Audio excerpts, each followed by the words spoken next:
आज हम बात करने वाले हैं टैक्सेशन के बारे में कि जो भी रिटर्न आपको म्यूचुअल फंड पर मिलते हैं आपको उस पर कितना टैक्स पे करना होता है। अगर वो इक्विटी म्यूचुअल फंड है तो उसके लिए कितना टैक्स पे करना होगा और अगर वो डेट म्यूचुअल फंड है तो उसके लिए आपको कितना टैक्स पे करना होगा। तो चलो देखते हैं। तो शुरुआत करते हैं इक्विटी म्यूचुअल फंड से।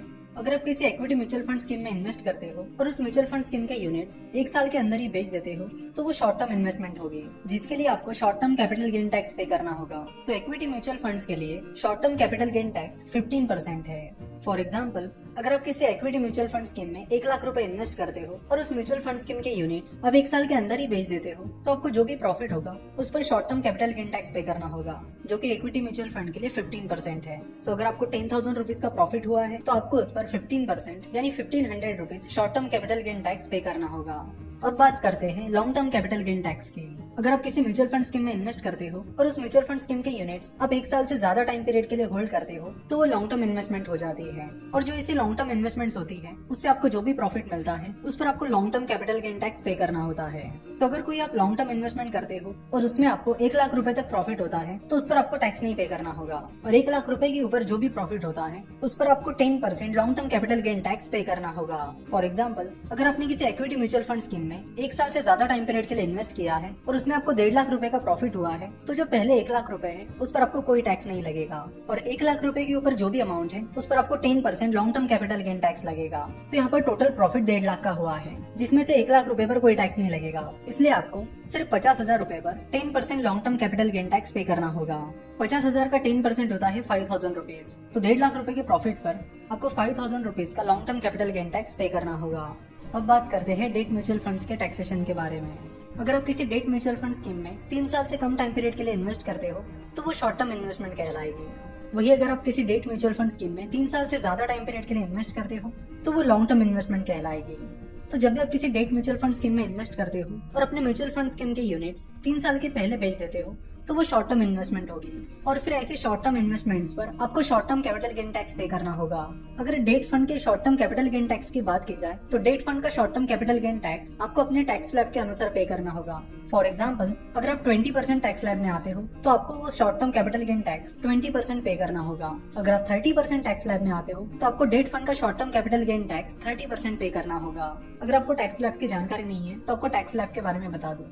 0 to 2.5 लाख ये 0 टैक्स स्लैब है। 2.5 लाख to 5 लाख ये 5% टैक्स स्लैब है। 5 लाख to 10 लाख ये 20% टैक्स स्लैब है और 10 लाख के ऊपर 30% टैक्स स्लैब है। वैसे अगर आपका टोटल इनकम 5 लाख रुपए तक है तो आपको कोई टैक्स पे नहीं करना होता, आपको टैक्स रिबेट मिल जाता है। यानी अगर आपका इनकम 4 लाख रुपए है तो आपको 2.5 लाख के ऊपर की जो 1.5 लाख रुपए की अमाउंट है उस पर 5% टैक्स नहीं पे करना पड़ेगा, तो 5 लाख रुपए तक आपको टैक्स रिबेट मिल जाता है।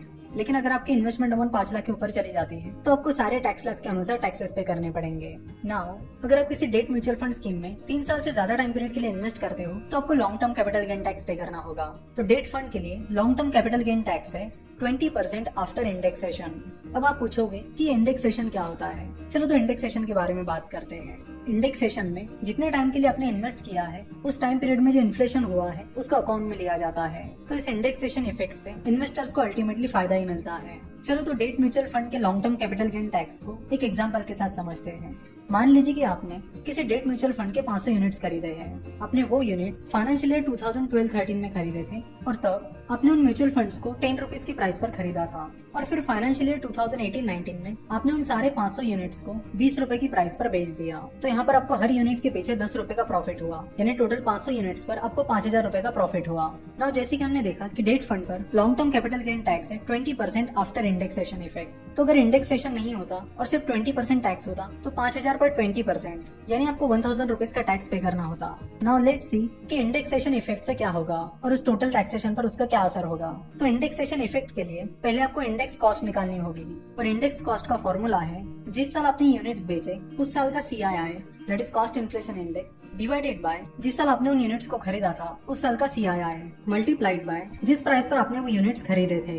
तो CII that is cost inflation index आपको इनकम टैक्स डिपार्टमेंट की वेबसाइट पर मिल जाएगा या फिर गूगल पर सर्च करके भी मिल जाएगा। चलो तो हमारे इस एग्जांपल में इंडेक्स कॉस्ट निकालते हैं। तो फाइनेंशियल ईयर 2018-19 में CII 280 था और फाइनेंशियल ईयर 2012-13 में CII 200 था, तो CII for the year of sale that is 280 divided by CII for the year of purchase that is 200 multiplied by cost of purchase that is 10 rupees. Cost of purchase यहाँ पर 10 rupees है क्योंकि आपने जो units खरीदे थे वो अपने 10 रुपए की प्राइस पर खरीदे थे, तो इस तरह इंडेक्स कॉस्ट निकल कर आती है 14 रुपीज। नाउ 14 रुपए के ऊपर आपको जो प्रॉफिट मिला है उस पर आपको LTCT टैक्स पे करना होगा, तो आपको 20 रुपीज जो कि आपकी सेल प्राइस है minus index cost that is 14 rupees is equal to 6 rupees. तो हर यूनिट पर आपको 6 रुपए का ये जो प्रॉफिट हुआ है उस पर ही आपको long term capital gain tax पे करना होगा।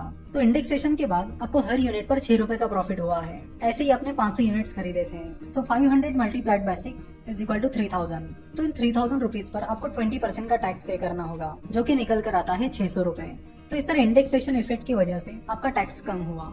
अगर आपने यही पैसा फिक्स डिपॉजिट में इन्वेस्ट किया होता और आपको उसमें इतना ही प्रॉफिट मिलता, दैट इज 5000 रुपीज का प्रॉफिट मिलता, और अगर आप 20 या 30% के टैक्स स्लैब में हो तो आपको काफी ज्यादा टैक्स पे करना होगा। दैट इज 20% के अनुसार आपको 1000 रुपीज टैक्स पे करना होगा और 30% के टैक्स स्लैब में आपको 1500 टैक्स पे करना होगा। सो अगर आप 20 या 30% के टैक्स स्लैब में हो तो आपको बड़ा सोच समझ कर इन्वेस्ट करना होगा और डेट फंड आपको लॉन्ग टर्म में उसमें फायदा दे सकते हैं। आशा करता हूँ कि आपके म्यूचुअल फंड के टैक्सेशन से रिलेटेड सारे प्रॉब्लम्स क्लियर हो गए होंगे।